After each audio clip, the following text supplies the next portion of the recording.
What's up, ladies and gentlemen? Wrestling fans from every corner of the world, this is Salvador from Wrestle Vault, and I am absolutely fired up right now. How dare WWE let this disaster go down at Elimination Chamber? Seth Rollins, the architect, the visionary, makes his jaw-dropping return after months on the shelf, only for that sneaky, cold-blooded viper Randy Orton to creep in and steal the whole moment in the most maddening way imaginable. This isn't just a comeback story anymore, it's a flat-out robbery. Fans spent their hard-earned money, tuned in from every part of the globe, expecting a triumphant hero's return, and what do we actually get? Orton crawling out of the darkness like the coward he truly is, tearing apart what could have been the greatest moment in recent WWE memory. If this doesn't get your blood boiling, if this doesn't have you banging your fists on the table and shouting at your screen, then you are simply not a true wrestling fan at heart. Stay with me through this full breakdown because we are going deep into the chaos, the betrayal, and exactly what this means for WrestleMania 42. And trust me, everything is about to change. Share this video with every wrestling friend you have, drop your angry comments below on who you think got the worst deal, and let's call out this madness together. Hello viewers, if you are new here, please don't forget to hit that like button and subscribe for daily updates on WWE Raw. Alright, let's go back to the beginning and paint the full picture of this nightmare. Elimination Chamber 2026 was supposed to be the ultimate test, the unforgiving steel structure where careers are made and bodies are put through hell. Held in the heart of Perth, Australia, the arena was electric, with over 50,000 fans packed in, chanting, waving signs, and buzzing with excitement. But from the very first bell, something just felt wrong. The card was loaded. We had the Women's Elimination Chamber match where Becky Lynch defended her title against a hungry group of challengers including Rhea Ripley, Liv Morgan, and surprise entrant Jade Cargill. It was a complete war zone, with pods crashing open, high-flying dives, and submission holds that kept the crowd on their feet the entire time. But let's talk about the men's side, because that is where the real fireworks, or better yet, the real firestorm, truly exploded. The Men's Elimination Chamber for a shot at the World Heavyweight Championship featured big names like Drew McIntyre, LA Knight, Kevin Owens, Sami Zayn, and the hard-hitting Bronson Reed. These men gave absolutely everything inside that chamber. McIntyre's Claymore kicks rang out like thunder through the arena. Knight's BFT flattened anyone in his path, and Owens was hitting stunners left and right without slowing down. The pod entries were perfectly timed, building up the tension all the way to the final two, McIntyre and Knight, who traded heavy blows in a gripping standoff. McIntyre walked away the winner and punched his ticket to WrestleMania, but folks, that was only just the starter. Now we get to the main event, the undisputed WWE Championship on the line inside the chamber. Roman Reigns, the tribal chief, defending his title against a group of challengers put together to push his bloodline reign to its absolute limit. Backstage whispers hinted at big surprises, and WWE certainly delivered. Whether you call it a gift or a gut punch depends entirely on who you are rooting for. As the pods locked in and the crowd buzzed for Reigns' entrance, his music hit, the acknowledgement ceremony kicked off, and then silence. Not really silence, more like a glitch. The lights flickered, and all of a sudden, Seth Rollins' theme exploded through the speakers. The entire arena lost its mind. Rollins, dressed in his signature black gear, came storming down the ramp looking lean, sharp, and ready for war. This man had been out since his injury at last year's SummerSlam, grinding through rehab with everything he had, and here he was, crashing the Elimination Chamber match without a single warning. The referees scrambled in confusion. The announcers were completely stunned, with Michael Cole shouting, "What is happening?" and Pat McAfee nearly flying out of his seat. Look at this right here. Rollins sliding under the ropes, curb-stomping the first pod open, and tearing through whoever stood in his way. It was pure and beautiful chaos. But why? Why this moment? Rollins grabbed a mic right in the middle of the madness and said, "I've been waiting, planning, and building my revenge. This chamber belongs to me." The crowd was chanting, "Burn it down," so loud it shook the walls. This return was not just a crowd pop. It was a bold statement. Seth, with his fresh look, shorter hair, and a sharp beard, looked like a man who had completely transformed.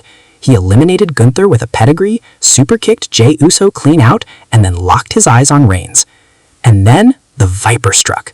Randy Orton, who had absolutely no business being at this event, crawled out from under the ring like the snake that he is. The crowd booed loudly as Orton slid in and hit an RKO out of nowhere on Rollins. Seth's head snapped off the mat, his eyes going blank. Orton then turned his attention to the rest, delivering RKOs to Cody and Styles, clearing a path for himself.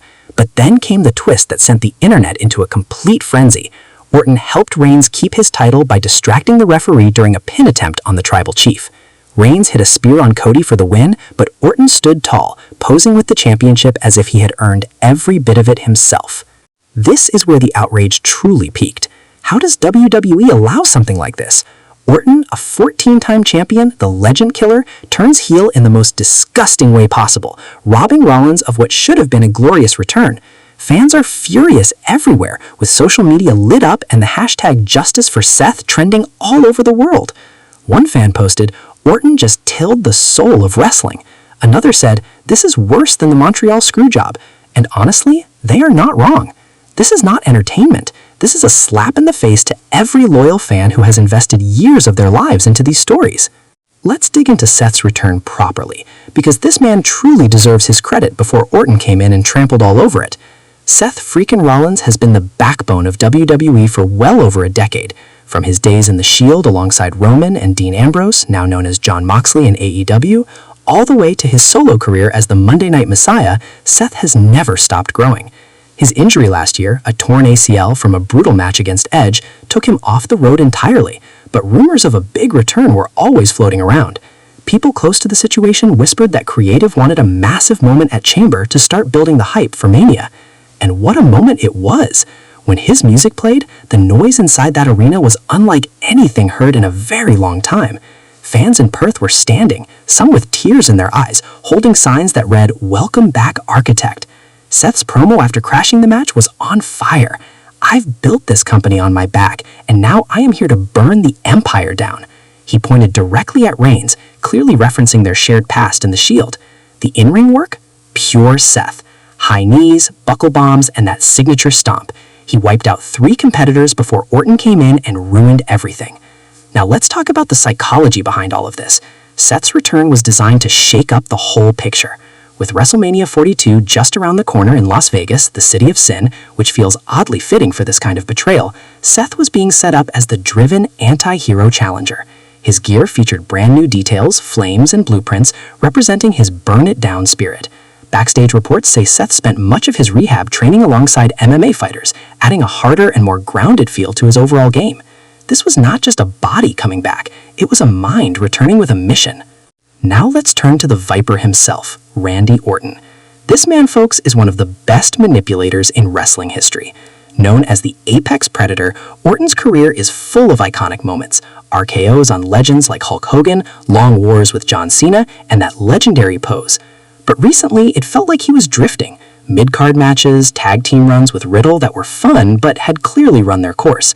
Talk of him winding down was spreading, but instead of fading out, Orton came back as the ultimate opportunist. At Chamber, his arrival was pure stealth, hiding under that ring for who knows how long. That is a level of commitment to being the bad guy that you cannot fake. The RKO on Seth was flawless, fast, unexpected, and the crowd's gasp said everything. Then helping Reigns? That was the real shock. Orton was not just hijacking the moment, he was joining the bloodline in a heel turn nobody saw coming. After the match, Orton raised Reigns' hand with a smug grin while boos poured down like rain. Is this revenge on Seth for old scores, or is it all part of a bigger plan aimed at WrestleMania Gold? Look at this image of Orton right here. That smug expression tells the whole story. He's the Viper who moves when nobody is ready, and this latest move has fans absolutely raging. Online forums are packed with theories. Is Orton chasing a record-breaking 15th title, or is this all a clever trick to set up a 3-way match at Mania? The crowd reaction was something else entirely. Perth absolutely erupted, half the building cheering for Seth's return and the other half booing Orton's betrayal at the top of their lungs. Signs flipped from pure joy to raw anger, and "Orton sucks" chants filled the building in a way that brought back memories of the Attitude Era. Celebrities in the crowd, including some well-known Aussie faces, and even a few NBA stars, were caught on camera looking completely stunned by what they had just seen. This shot captures the full energy of the moment. Phones in the air, faces locked in disbelief. It is moments exactly like these that make wrestling impossible to put down, even when the storytelling gets under your skin in the worst way. So what does all of this mean for WrestleMania 42? Buckle in, because the road to Vegas just got a whole lot rockier. WrestleMania 42, set inside the stunning Allegheny Stadium, promises something massive: bright lights, celebrity moments, and matches that will go down in history. With Seth's return thrown off track, the entire main event picture has shifted in a big way. First things first, Seth versus Orton is coming, and it has to happen. Their shared history, going back to Authority days and their brutal feuds since then, is practically screaming for a final showdown. Imagine a no-holds-barred match where Seth finally gets his revenge through repeated stomps, with Orton firing back with RKOs at every turn. But here's the real twist, and this is the unique angle we're bringing you here at WrestleVault. Orton's connection with Reigns might not be what it looks like on the surface. What if Orton is playing both sides, using the bloodline to get close to the title, only to turn on Roman when the moment is right at Mania? Picture this: Seth gets involved in Reigns' title defense, but Orton flips the script and turns on